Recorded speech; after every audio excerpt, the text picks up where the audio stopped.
Pemimpin naik kerana saudara-saudari. Saudara-saudari tarik sokongan, pemimpin tersengih-sengihlah di tepi jalan. Tak laku 1 sen. Pasal ramai sangat orang duk puja pemimpin. Pemimpin ini sudah menjadi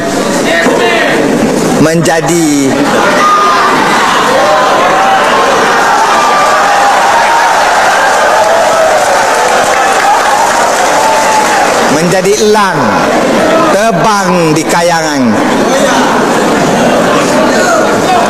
Kepala pun jadi besar.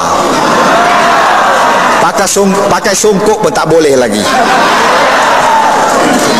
Kami berani kerana kami tak takut kepada manusia kecuali kepada Allah Subhanahu Wa Taala.